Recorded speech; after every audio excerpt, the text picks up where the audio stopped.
Okay guys, we've got volume day 2 today. This is one of the lessons I've really been looking forward to. I think you're going to see why in a little bit as we go through and do some of the demos. So let's get right to it so we can get to the fun stuff.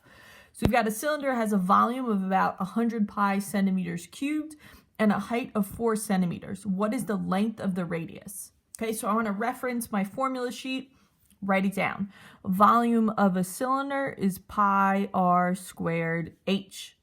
We know the volume is about 100 pi centimeters cubed. 100 pi is our volume, so I substitute that in for V. Pi, we're looking for R, and our height is 4.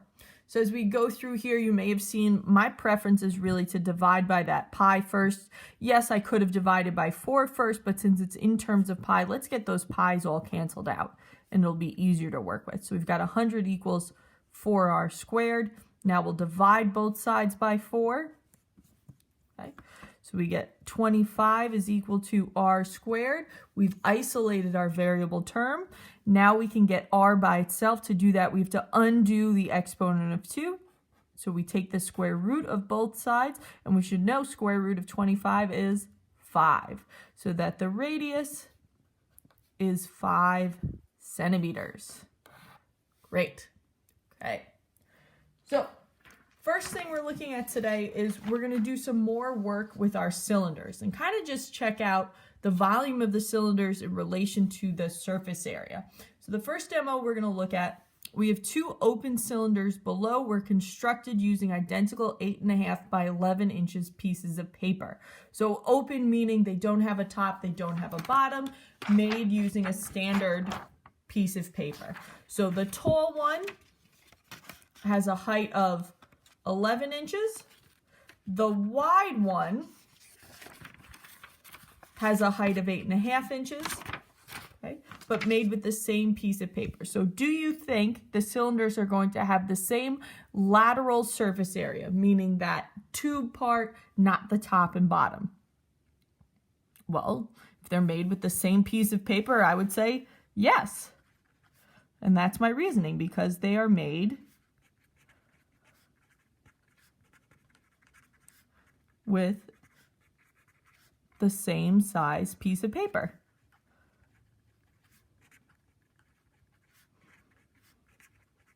So these 2 cylinders are made with the same materials, the exact same size piece of paper, it's just folded differently. Now we want to ask ourselves, well, do you think they're going to have the same volume? They're made with the same piece of paper. Are they going to have the same volume? They look a little different. If not, which one do you think will hold the greater volume? So take a second, write down your answer, explain it, and then we'll go do a demo to see what happens. All right, so our first demo is with our cylinders, both made from the same exact piece of paper. So we have our wider cylinder, okay, that has a height of 8.5 inches, and then our taller, narrower cylinder that has that height of 11 inches. And we're going to look to see if their volumes are the same. To show that, what I'm going to do is I'm going to fill this tall cylinder with beans, then remove the cylinder so we can see if it has the same volume as our wider cylinder, more or less. So let's just fill this with beans here. I have the sheet pan there just in case it all spills, which has happened in the past at school. Okay, so the tube is filled. Now we want to see what the volumes are. So if you made the prediction that the volumes are the same, when I remove this pink tube, the bean should lay right at the top of our green cylinder. If you said that the taller tube had a greater volume, then we should see the beans spill over. If you said that the taller cylinder had a smaller volume, we should be able to see a gap within the volume. So I'm going to use my phone here, see if I can get you guys a better image. Okay, so we'll just slowly pull the cylinder up.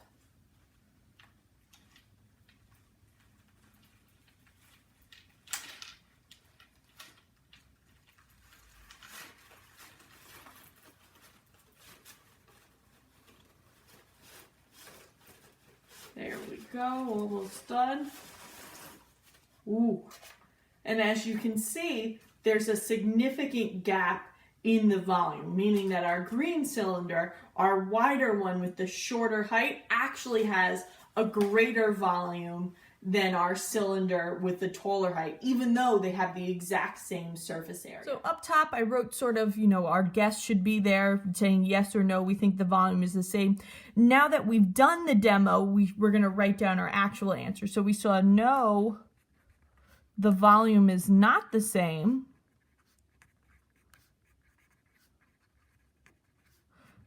The wider cylinder, and I'm just going to describe it as that height being 8.5 inches because that's what we've been looking at as the difference between them. Or I guess I could have called it the shorter cylinder has the greater volume. And the reason for that is that the radius is larger. So when it is squared, there is a greater increase in volume, okay? And that's one of those things you kind of got to sit with that idea for a second, and it's okay if you don't totally 100% understand that idea right now. We're just laying the groundwork for it. Sometimes you just have to have something in your brain and give it a little time to cook, okay? All right, so our next demos, we're really going to look at the relationship of volume between some similar polyhedrons. So we're going to start talking about volume of a cone and volume of a pyramid, which we haven't discussed yet. And so we're going to look at the volume of the cone in relationship to the volume of a cylinder that has that same circular base area and the same height. Just something to point out here, in a cone, the height is inside, from the top inside to the bottom, and is perpendicular to the base. You might see in a formula sheet something here, a measurement, that would be our slant height, but this 4 inches is relating to the internal height.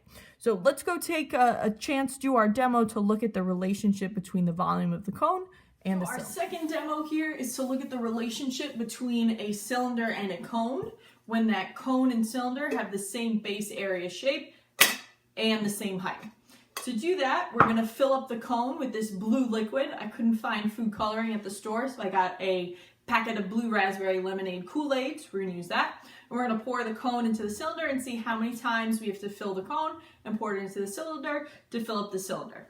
Okay, so make a prediction. Do you think it's 2, 3, 4, 2.5, 3.5, 3.25 times we'll need? There's possibility for human error. Might spill a little bit. Might be a little less because I have to pour, but let's see how it goes. I'm going to try and get you guys an aerial view here too. All right, so first pour.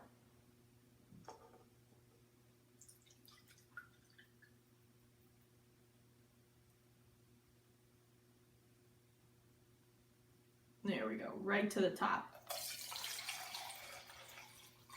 So we got a little spill off to the side, but nothing significant. There's one.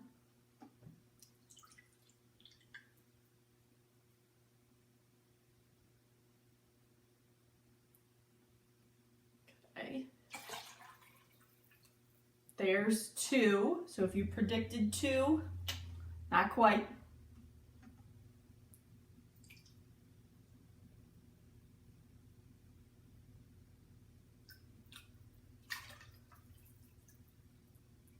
Whoa. And there is 3. And if you can see, maybe from the sides a little better, it's right up to the top. There's just a smidge that's not there, and I think we could attribute that to my spillage here. So as we can see, it takes 3 times filling up the cone to fill the cylinder. So we would say that then our cone is 1/3 the volume of its cylinder. From our demo, we just saw that it takes 3 times of filling up the cone into the cylinder to fill the full cylinder, which tells us that the volume of the cone is 1/3 the volume of the cylinder. So if the volume of the cylinder is 4 pi inches cubed, what is the volume of the cone? Well, it's going to be 1/3 that. So maybe we write it like this, 4/3 pi inches cubed.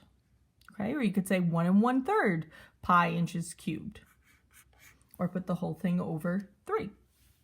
Okay, so let's use that idea now to figure out what our volume formula of the cone is. So the volume of the cylinder is pi r squared h. How can we write the volume of the cone? Well, we know it's 1/3 the volume of the cylinder. So it could be 1/3 pi r squared h. Or you might see it written as pi r squared h divided by 3. And that's really how that volume formula was derived. So demo 3, we're going to essentially do the same thing, but with a pyramid and a cube. So that same base area of a square and same height. Like the cone, the height of a pyramid goes from the top point, the apex, down to the base and is perpendicular. It's not a side edge, it goes right through the middle. Okay, so let's go take a chance, look at our demo, and see if we can see the relationship between the volumes. Our third and final demo is looking at the relationship between the volume of the cube and the square base pyramid. They have the same base area as well as the same height. Now remember, this is a different shape than our cone and cylinder, so maybe there's a little different relationship with the volume. We'll find out. So again, we're gonna fill up the pyramid this time, dump it into the cube, see how many times the cube needs the pyramids to be filled up. So you might want to make a little prediction. Is it going to be 2 times, 3 times, 4 times, 2.5 times, and so on. So try and get you an aerial view here too. Historically, my pour isn't as great with the pyramid, but we'll see. Give it my best shot. All right, and away we go.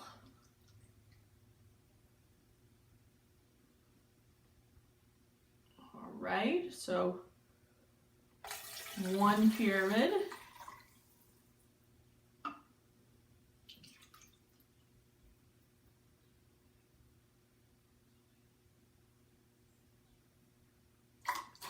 Ooh, a little spillage there. That's okay though. There's 2 pyramids.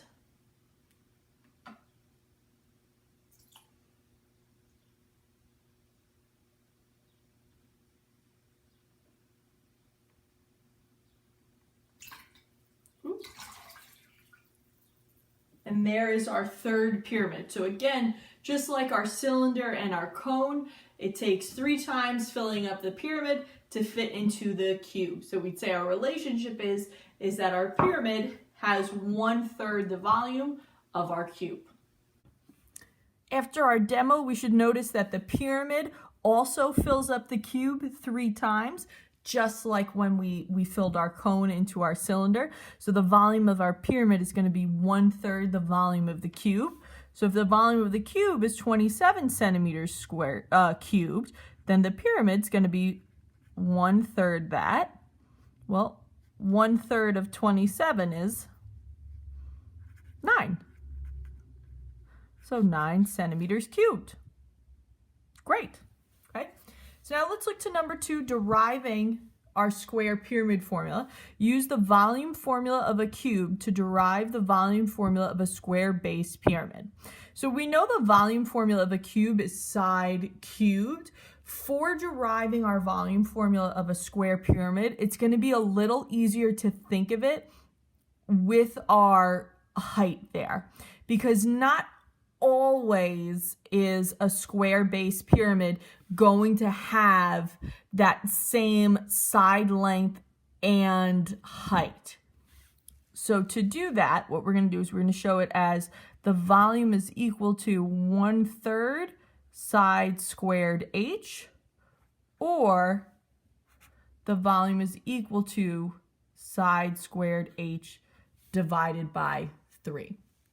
And if you take a look to the end of our booklet, yes, the very end of our booklet, we've reached it. Our volume formulas, now we can see sort of a full volume formula page where now we've added in the volume of a square pyramid. And here's where you can see where I'm talking about that side squared h rather than side cubed. Okay, we've got our cone, and then one we didn't discuss here, our volume of a sphere. Okay, so tomorrow's lesson is going to be more of a focus on how do we use a computer program if we're not going to print out our next booklet? So how can we do our math all on the computer? So that's more of the focus where that math, we're going to do a little mixture view to facilitate it, but the focus is more on the actual computer aspect of it. Okay, so let's do a little math joke, and I hope you guys have a great day. Our joke today I think is really appropriate for what we were talking about. What is the volume of a cylinder with a radius of z and a height of a? Pizza! Get it? Radius squared, z times the height, times pi. Commutative property, just mix it up. Pizza!